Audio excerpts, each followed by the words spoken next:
So, first question then. Since you graduated, what changes have you found about the industry? So from when you graduated to now kind of working as professionals. Millie, I'll start with you. So I think the biggest change that I noticed just after graduating, and while I was probably in my third year, is that everyone kind of wanted to move and work into film and TV.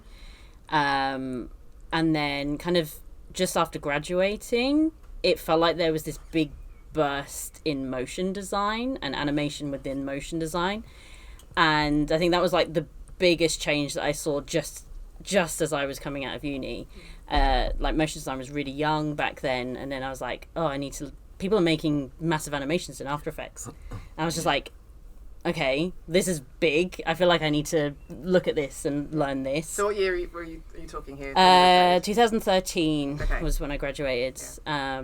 But yeah, even in my third year, I was just like aiming to go and work within the film animation. I really wanted to go into like visual design, and then that all changed when like I saw motion design, and it just felt like there were more doors open for it than there were within like film and TV. It still felt like I didn't know really where to go within that. Like it felt like you had to be in a specific area to get those jobs, whereas motion design was like, I feel like there were more companies using that, like within advertising, that there was just more option out there. I feel like that was the biggest I could see. No, I think like the same. It's like, I think when you graduate, you've got your own like thing you're doing, and then I think it's like quite important to like have like a bit of a like look around and see like where the work is, how the work's changing, and be like, oh, I could go and do some of this work, do some of this work, and like even like, because like I do like character animation, and then I didn't realise like so many brands would want to use like characters as like mascots, and then so I was like, oh, this is a fun way, like you get to like earn money and do character animation, and kind of like it's quite cool, like, and you don't really know about that until you like look around and just like keep an eye on like what's going on and stuff. So you're very open to kind of evolving your skill set based on what jobs are out there. Is that the same for you, Alex? Yeah, I think so. I think the biggest change from then till now is accessibility of tools as well, and hardware especially, because when my graduation film, this was 2011, I wanted to do voxel art in 3D, and I wanted to learn how to do that and make a short film. What's voxel art? It's like volumetric pixels. It's like 3D pixels. Yeah. And I didn't have the computer that could do that. No one at my uni knew how to do that. We did like one course on Maya at the time, so I felt it was way out of my league. And now, if I wanted to do that again, I've been using Blender as much as I can recently. Computers are so much more powerful than they are. Like, it's crazy how far we've come. And there are so many more free tutorials and stuff like that out there as well. So I think if you have an idea for a project, that's more accessible than it used to be. I think when we were at uni, it was a bit more. You have to really consider what's actually possible. I mean, there's like so many more tools now. Whereas like, I think I even worked in like Photoshop on my like final major project, same. I did mine in frame by Photoshop. frame in Photoshop, and I'm like. Painfully did it in Photoshop because it's just what I knew, and it didn't feel like it was easy to go and learn some of the other softwares because there just wasn't that content out there to learn it, and there is now. Like, there's so many people making that content available for free, and it's like, this is great. And I think it's even just things like tablets as well. So when I was at uni, we were doing I don't know what this is about the course, but pencil and paper animation, scanning things in, photographing it. Like, it was really important to do that to learn sort of fundamental stuff. So I'm glad I did it, but I assume most students have access to an iPad, and not all, but some do. Yes, students do enjoy being able to have that ability to work. I've had some students say, I just love working in bed, they can work anywhere, so you're not constrained to sort of having to be I mean, you've all got Cintiq like tablets now. We didn't have the screen Cintiqs. We just had like our own Wacom bamboo like portables that was like a mouse with a pen. and you had to still, like, you're not looking at your hands, so it was like you had to learn that, and then it's like, oh, I'm never going to do that ever again because like Cintiq exists. I mean, you say that, I did buy a second-hand one. Did you? Recently, because I wanted to use a pen on my computer. That makes sense. And the iPad it works, like you can connect them up, but it's not quite the same thing. So how would you describe the industry sort of now in terms of like contrasting it to back when you graduated? What were the main changes that you've kind of observed?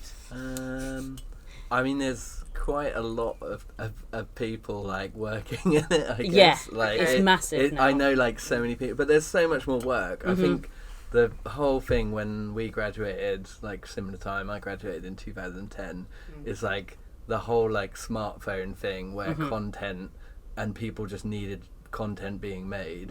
And then I've been busy like forever now since that, and then even though there's a lot of people working, it's like it's quite cool though, because you know like more people like working in the industry. So I think there's a lot more people doing like motion design work, and I think as well like it's not just animators doing motion design. So like I was saying, like a lot of graphic designers I know now do motion design, and they'll do like kind of like everyone seems to know like After Effects, which is quite cool, which is actually really nice because then designers understand like motion more and things like that. So I think it's just like really broadened as a thing. Like if you think like before it used to be like specialist in like animation and motion, whereas now it's like everyone's kind of like dabbling in it. I'd still say like if you're really good at it, you are still like quite specialist, especially with things like character animation and 3D.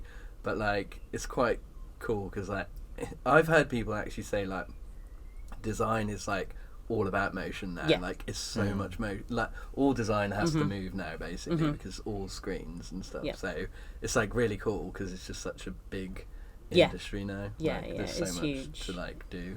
It feels like we're in like a bit of a transition period of this as well.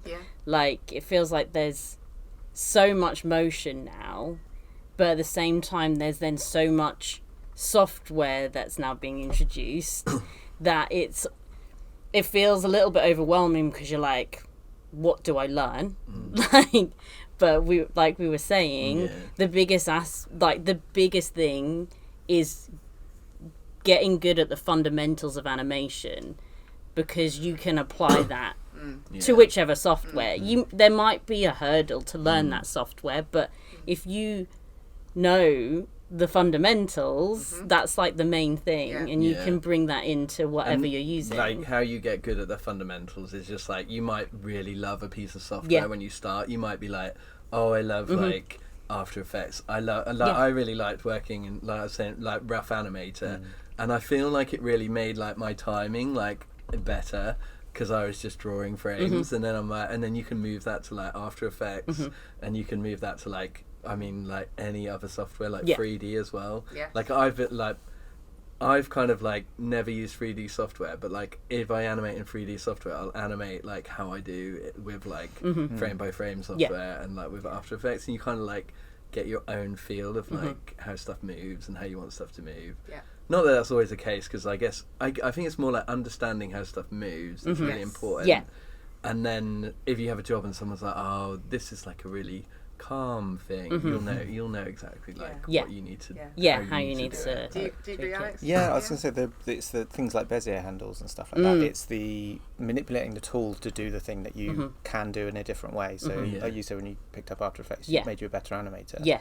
You already knew how to do something frame by frame, but then when you've got all this control over motion and bounce and all these other little things that you can do, and I think that's what I found recently with Blender, is that I was really intimidated by it for a long time and moving into a 3D space, and then you look at the controls, it's like, oh, I know how to do this. This is just moving keyframes and handles. I can do that. You just need to find where that is in that software. That's like the bit. You just need to know where that specific control is. Getting over the interface is always. It's also like quite a lot in like your taste as well, because like even because I guess like I use like Cavalry a bit, and I'm like, I don't mean it because I don't really.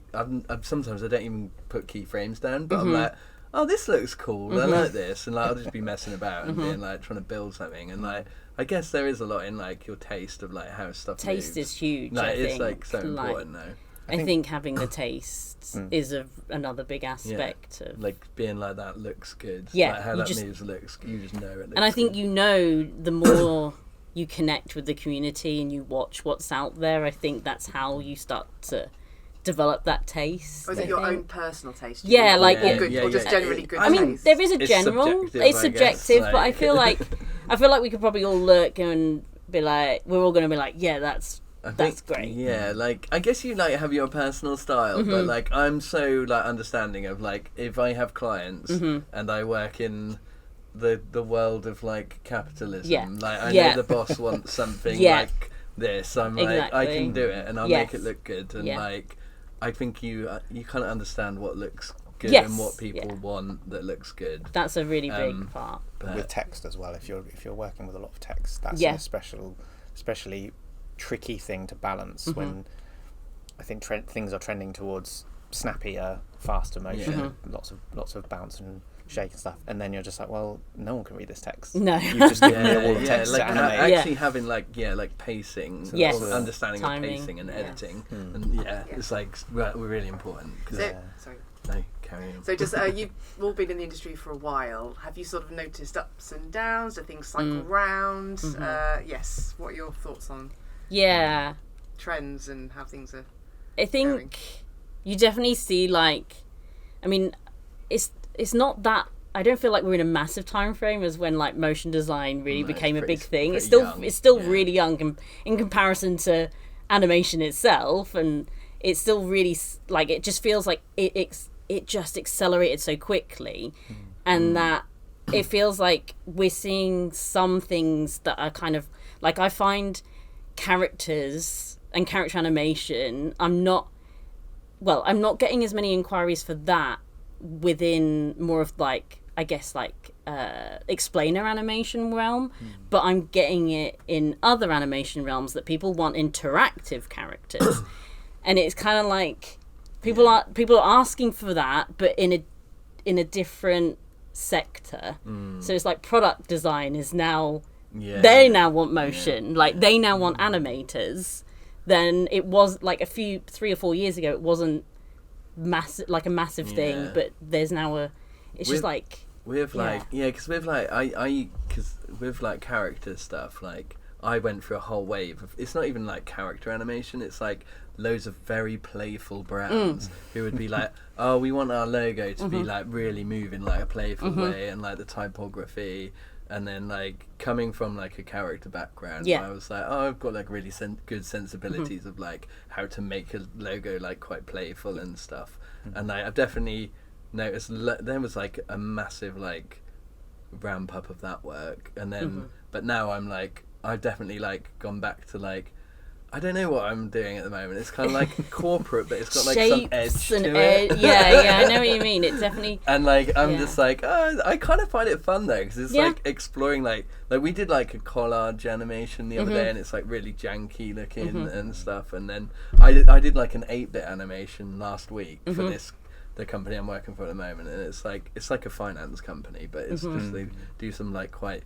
I guess like the content feels like more memey. Yeah, that's becoming a big thing, isn't it? Yeah. And like quite brain rot content. Yeah. Interesting. Well, so I think it depends on who's making the decisions and how in touch with the rest of the internet they are. Like that's where things are coming from now. I think you know it's a real difference when you watch adverts online compared to TV. I feel like TV adverts are still running a lot of the same stuff. Yeah.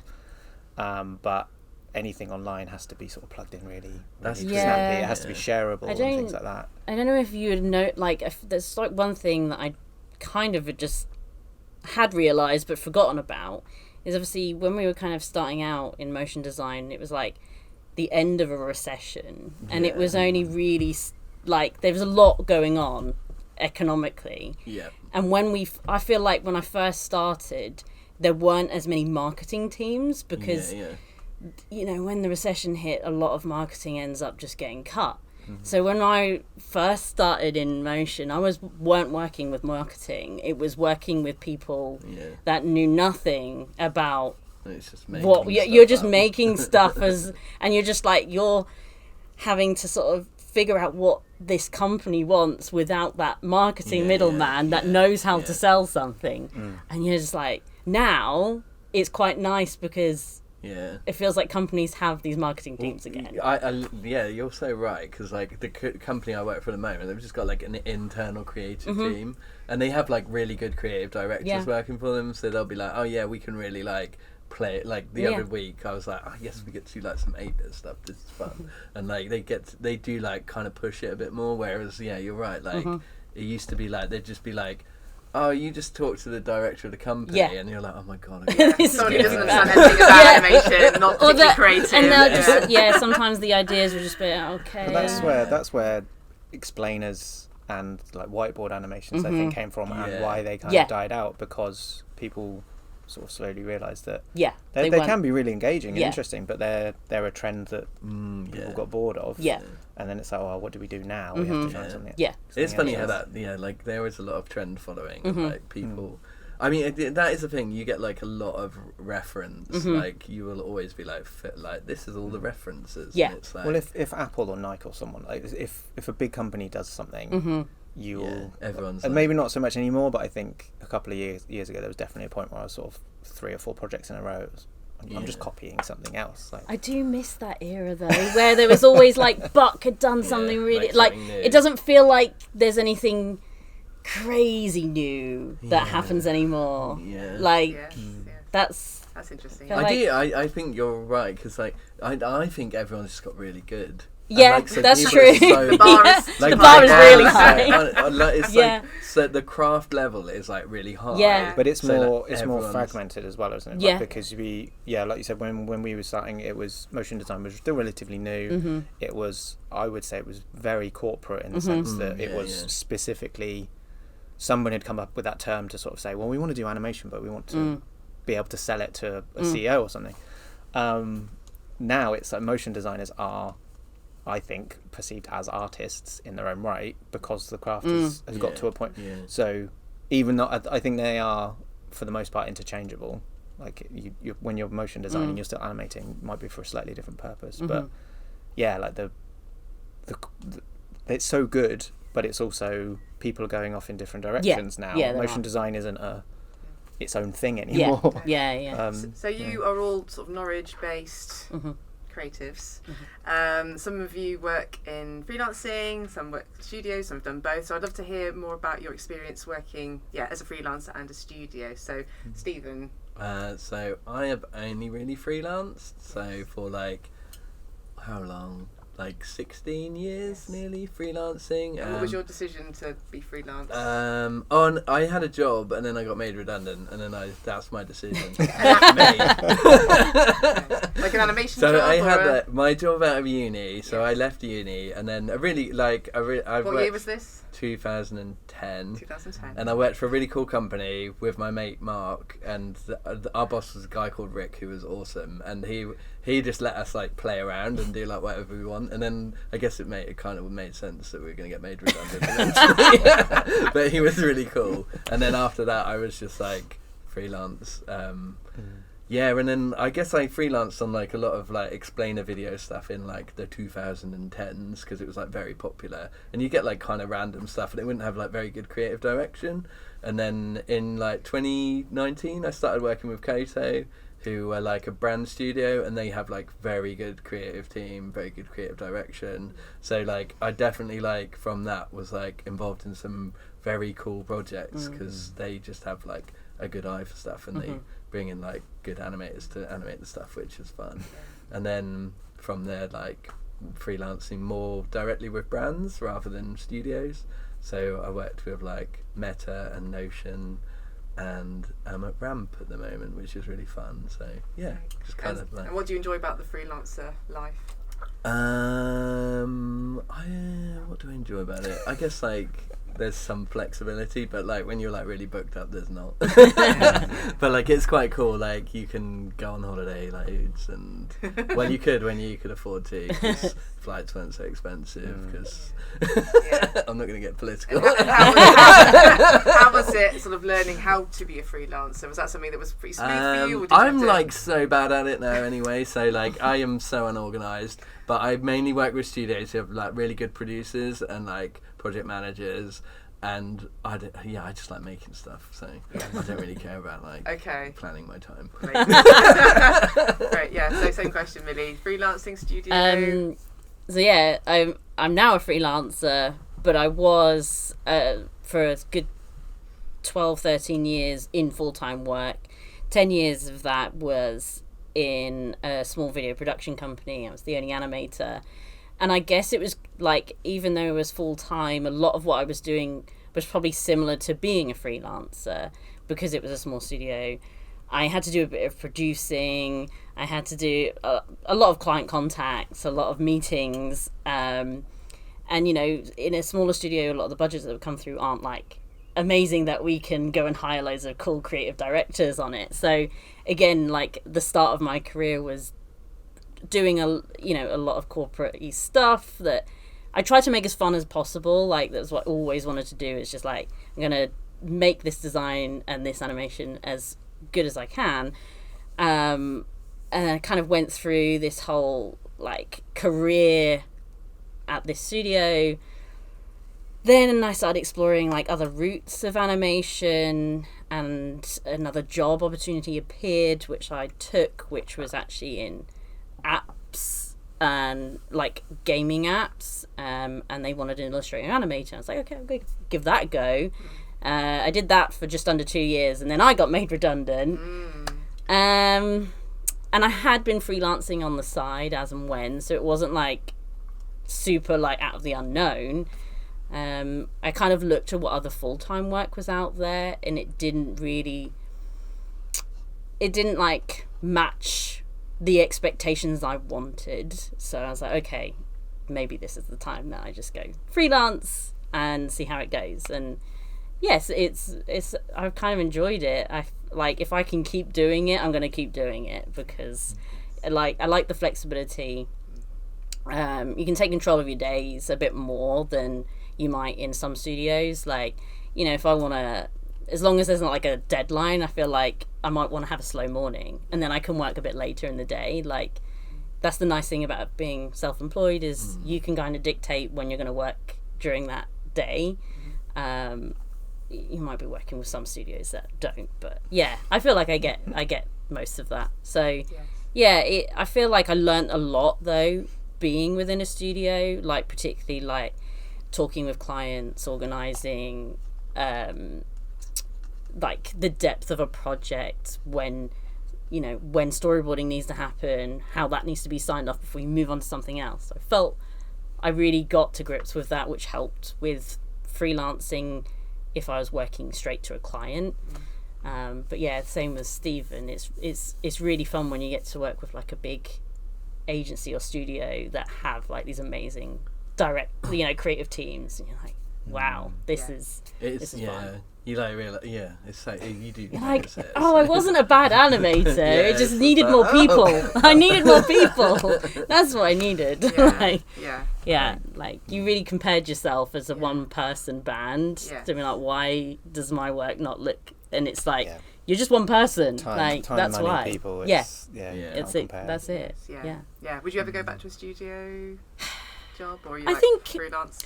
It really would depend. Like, a lot of them, obviously, being in Norwich, there's not like a lot of opportunity there in terms of like full-time work, especially when you've moved into that seniority of, we've been doing it for a really long time. So as much as I don't want to be like you get to this level and you're just like, sometimes it's a big pay cut. And most of the jobs are in London. They want you, they've got flexibility, but they want you in 2 days a week. And then you're like, do I want to commute to London 2 days a week? Have any of you ever been tempted to move to London? Or? Not move to London. I've been looking for like full-time jobs just because I'm quite interested, but I don't think in the UK you get paid very well. Yeah, like I think pay is a big issue. Like, it's really it's bad. really bad. So if you want like a good full-time job, you can work remotely for like a US company, and you would get paid like pretty good. But it's like they're usually like tech companies. Yeah. And they're probably all going to go broke soon because of AI. Economy crash. Yeah, the AI bubble.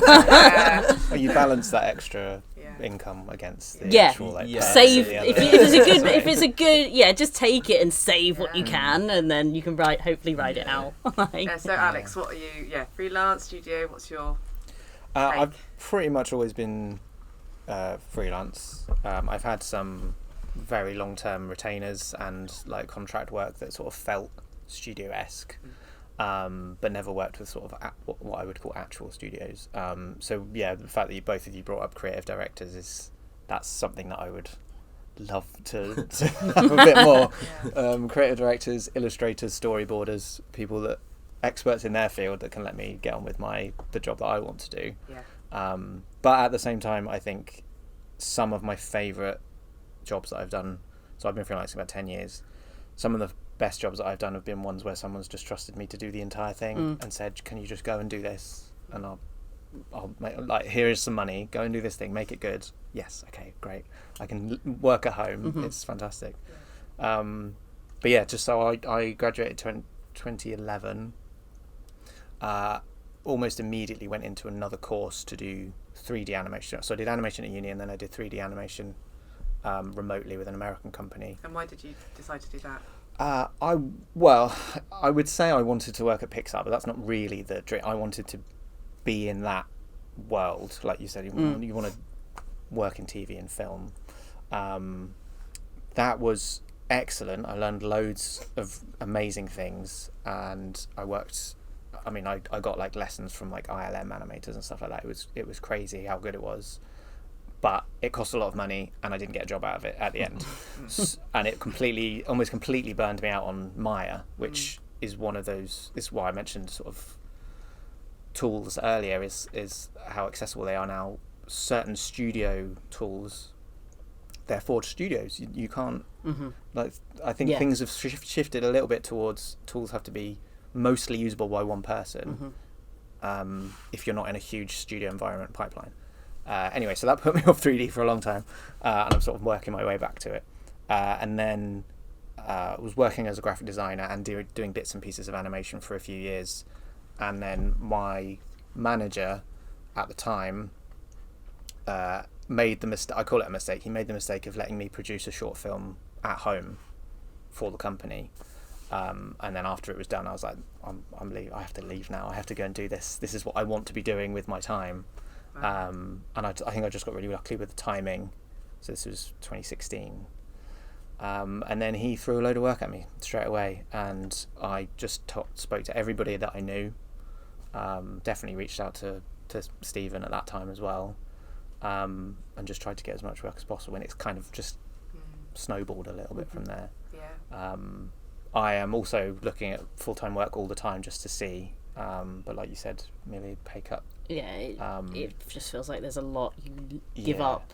I think I would say relative lack of studio experience probably discounts me from senior roles until I'm unless I do really well at interview or something. Like it's one of those things. I think something I could pick up on the job, I would comfortably pick up, but that's a lot of trust to put in someone for that like pay scale. Are you glad that you did that course after? Oh yeah, I learned so much. In terms of animation fundamentals, for film and storytelling and things like that. Yes. It was excellent, and I can look back on the work that I did then and think it's still student work in my mind, but it's good, and I worked really hard at it, and I think I was quite lucky that I was able to do that remotely. I had a computer that was just enough powerful enough to run Maya, and I was living at home after I graduated. I just moved back in with my parents. I went to uni in Cambridge, and it's just even back then it was an expensive city. So I think I made the right choice. Yeah. So that's really interesting. So in terms of like keeping your momentum going, so when you graduate and you don't go straight into a well-paid job, how did Millie, how did you keep your ambition and creativity going? Yeah, like I said, graduated in 2013. There was, as much as it would have been amazing to have a job lined up, there wasn't. So I always had it at the back of my head. I was very driven. I was like, this is what I want to do. And if that's really what you want to do, just keep working at it. Like, I kept working. I had a part-time job at Tesco while I was at uni. I just kept that job. I then picked up some more hours at Shoe at the time as well, just like get more money in. Were you living at home? I did, yeah. So I actually lived at home throughout all of uni. So I was able, I'm from Norwich, and I felt very lucky that I had, Norwich University of the Arts on my doorstep, and I was like, well, this means I can live at home. Don't have to spend as much money as people would if they had to go and house themselves. And so I took advantage of that, had that privilege to live at home for all of it, stayed at home after I graduated, and kind of just worked when I had the free time on my portfolio. I kind of looked at my portfolio and I kind of looked at it and thought, what is it that I'm lacking? Like, that's the biggest thing, is to use that time and look at your portfolio and kind of figure out what are you lacking in to get that foot in the door of what you want. And that was the time where I was like, After Effects, actually, I do enjoy. And I don't actually have that much After Effects because my final project was in Photoshop. I was like, I should probably do some After Effects. Yeah. So I did some little projects in After Effects. And did you have a computer set up at home? I did, yeah. So I had my little Mac that I was lucky that I had a bursary at the time. So I used that money for buying my own Mac, and I took advantage of buying. It was before it was Adobe CC, so it was you bought the license and that was it. So I took advantage of buying that on the cheap, student license. Just took advantage of all of the discounts you can get, all the student perks that you can get. And worked on. Basically, I worked in anything that I had on Adobe. That's. And you set yourself personal projects, or structure what you? It was a little bit of structure. I got lucky. My cousin worked in a company. I can't remember what company it was at the time, and he knew I just graduated, and he was like, "Do you want to make an animation for us?" And I was like, "Oh, I'll make this in After Effects." They weren't specific about what, and I got paid for it. It wasn't loads, but it was money. Yeah. So I'll make this. So I made this After Effects motion graphics piece for them. Yeah. So I had that in my portfolio at the time. I knew I wanted to do more character stuff, so I designed more just my own characters. And sometimes you don't need to create a really big long project. I think that's one of the biggest things, is that it's better to set yourself a small goal and try and make that 10-second piece as good as you can, because I think that really shows the skills than stretching yourself so thin that you don't really get the time to finesse. That's so true. Yeah, I think that's one of the biggest things. What was your big break then, getting into the... The biggest thing was actually the Alumni email. Okay.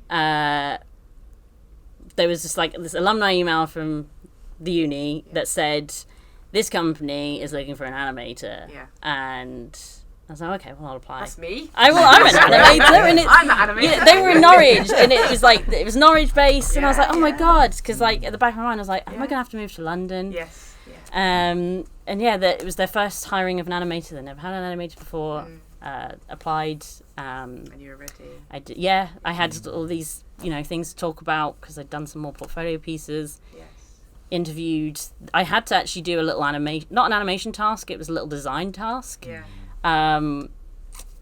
It is. I kind of it's down to the individual whether they want to do that or not. Back then, I didn't really feel like it was.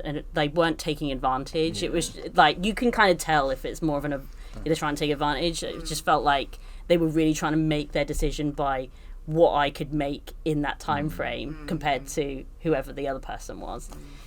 I put my all into that through that day, and that's what this little character got me the job. Amazing. So what was the time frame between graduating and getting that job? I think it was I feel like this is quite quick. it was around 8 months. Okay. And I don't want to make it feel like there's a time limit on it, because there isn't. It can be longer, it can be shorter.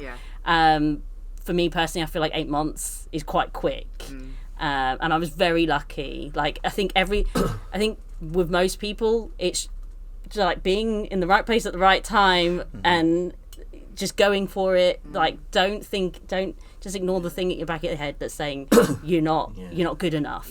Just apply, because you don't know what's going to happen. But it's And checking the alumni email. Checking the alumni email. That's what got me in. That's what got me into the industry. That's one of the hardest things. Sorry, one of the hardest things is actually knowing how to connect to industry. Right, you've just come out of uni. You don't know you don't know anyone at any company necessarily. How do you? 100%. Which doors do you? But not even how do you get in the doors? Like which doors? Do you? Who do I talk to? Yeah. And it's just that email. Brilliant. Stephen, so it's probably because I think mine was like super lucky and super quick. So I finished in June, and then I think I had a job in July. So wow. but I was like straight down the job centre claiming the dole money. I was like, I need the money before, and then I was like, I'm not gonna like just. I guess I just applied for loads of jobs, and I was like, spread the net wide and see. Got like, I think I got really lucky, and then so I had a job from July. I think it's like July for a year, and then got made redundant. It was a really cool job. I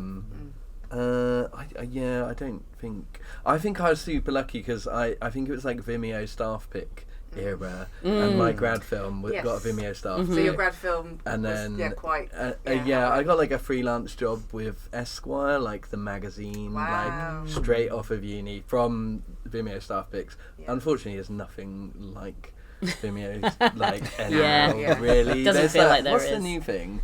Frame rate is one of frame rate. Yeah, that's like to get noticed. To get like really noticed, because like I think all the other ones like Instagram and stuff's like so saturated. Did your film go to film festivals? It was like Encounters, and there's that one in Slovakia.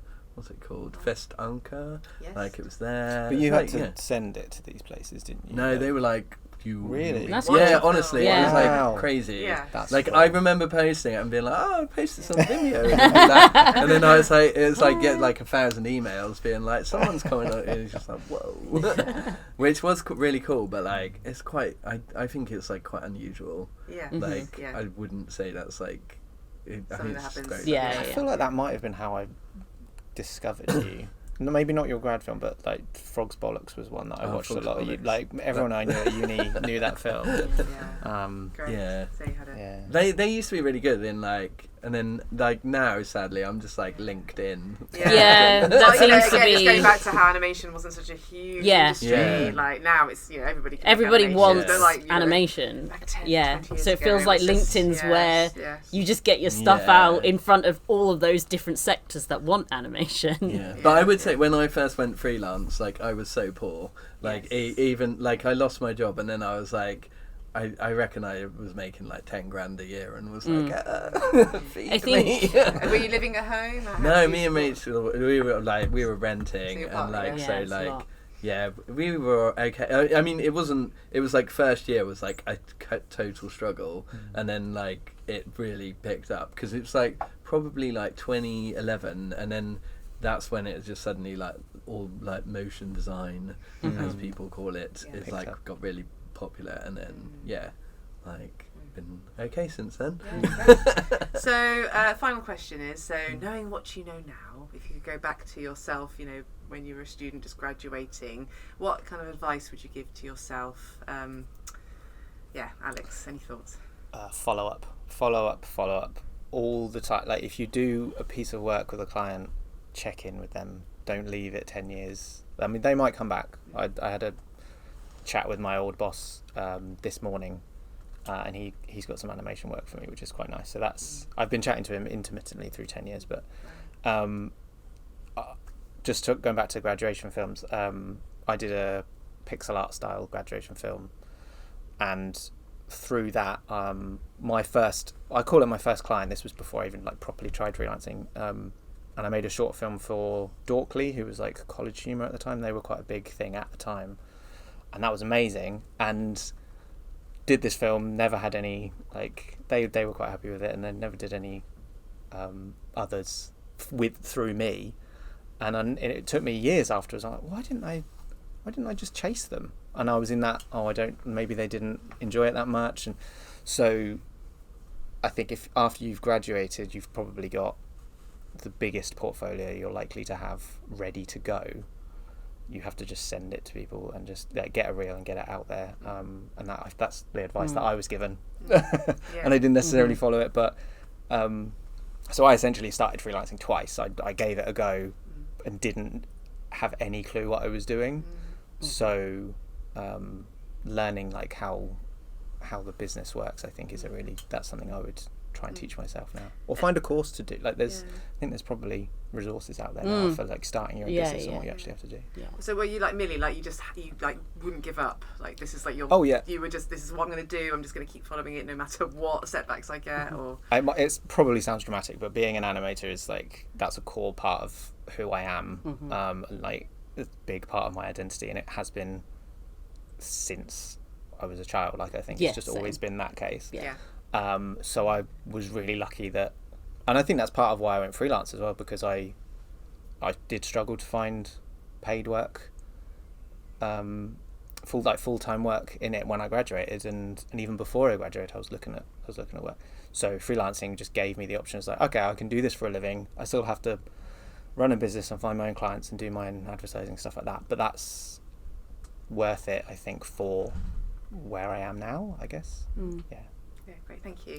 Millie, same question. What do you know now that you wish you knew? I wish I had more faith in myself and like what I could achieve. And that's not like, I really did enjoy my time within full-time work, particularly in a studio, but I'd always had at the back of my head I would love to go self-employed and do freelance, and I just never jumped until it was forced upon me.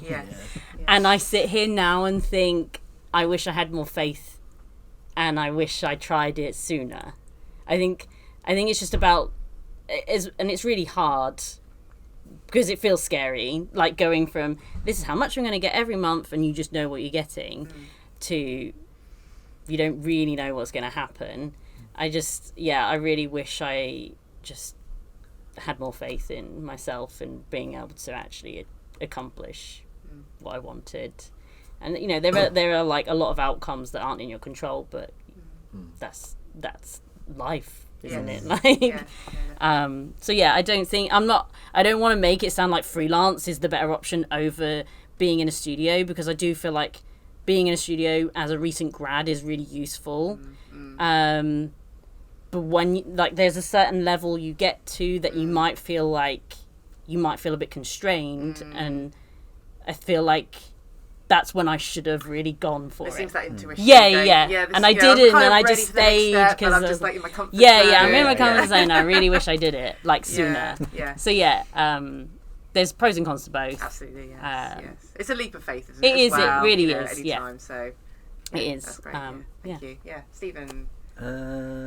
What would older Stephen say to younger Stephen? I definitely would have, because what I did is I really loved, obviously at uni you're always making personal work, and then I really dropped out of making personal work, and then I just was like, I'm just getting paid, this is fine. And then I think I only started making personal work again or loads of it 2019, and then I started to realise how fun that is. And what was the catalyst for that? Why did you? I got an iPad, and I got honestly, your students are going to be like, yes, iPad, because they all have iPads. But I got an iPad, and then I started just doing loads of frame by frame animation again, and loads of really fun stuff, and not even worrying about because you can get quite blinkered and be like, oh, look at all this work that people are doing with After Effects or whatever, blah blah blah, and then you can get quite blinkered and be like, you should just make your own stuff that's kind of feels like you, or try to get to what feels like you. And I think it's really cool, because then people start to when people start to send you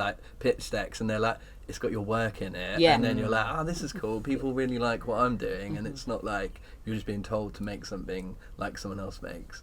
I would definitely have just carried on doing that forever because like it's fun as well. Yeah. And like I think it's really important. It's That's it's also like even if I have like a really boring client job, at the end of the day, if I'm like, oh, I can go and work on some like personal stuff, it's just like makes you really love animation stuff. Oh, absolutely. Yeah. Alex, do you get any time to do your own personal work? Is that something that kind of I do helps? now. Yeah.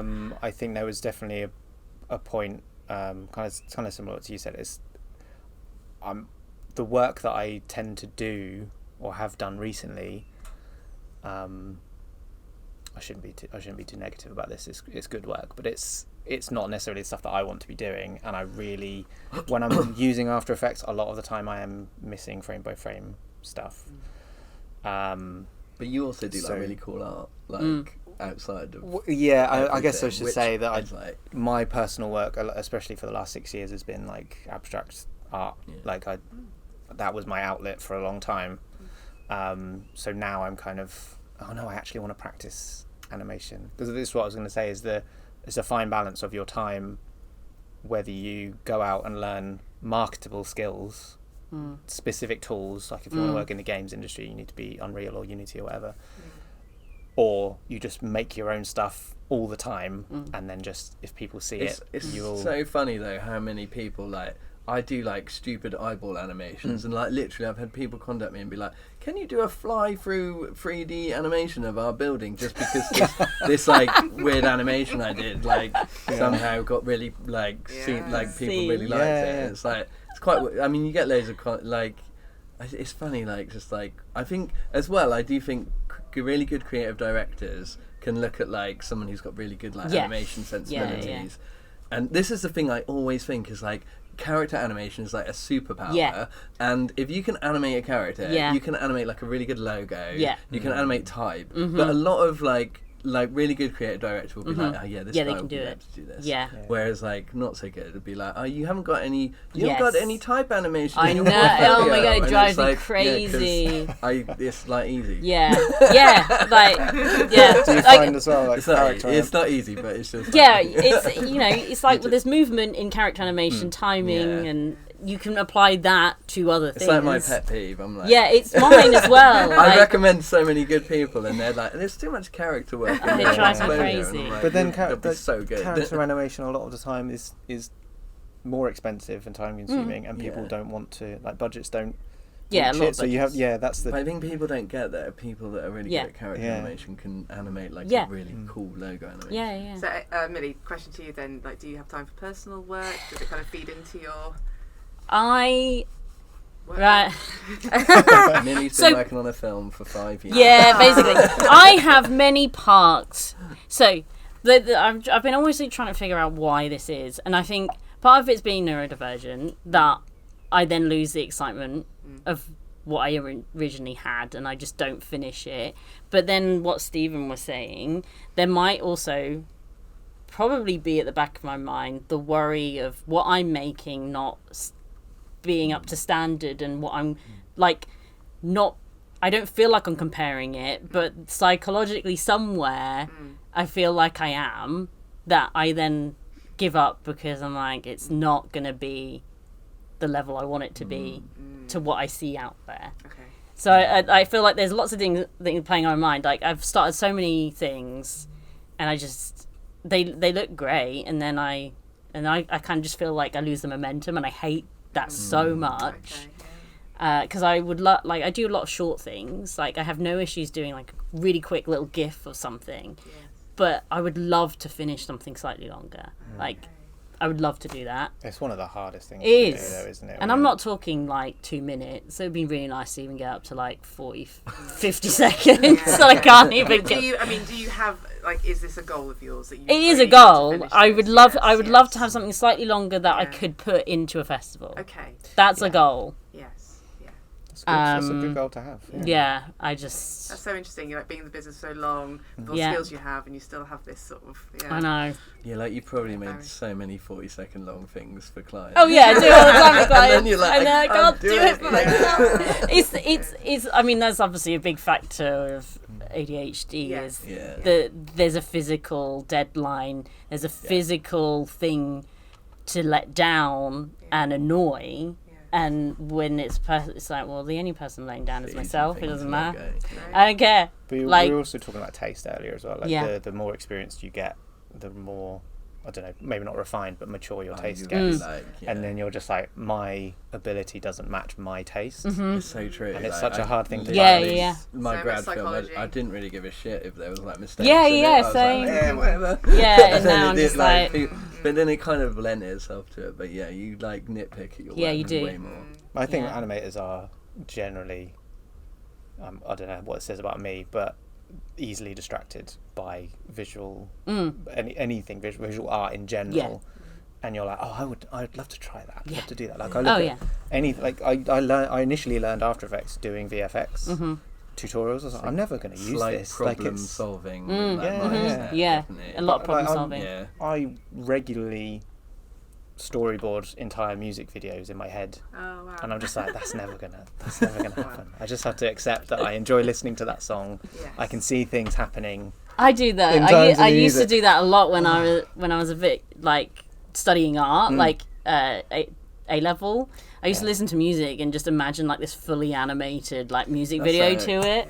But that's how Kandinsky paints music. It's like apparently it's like quite unusual to like visualize the music. Is it? Right, I think that is all we have time for. So thank you so much for sharing your amazing insights. Hopefully it's useful. Yeah, brilliant. Thanks for having us. Yeah, cheers, thanks. Thank you. Thank you. No, thank you. Bye. Good job, you guys. I wasn't sure if that was the time to wrap Very up. warm in here. I know, we're all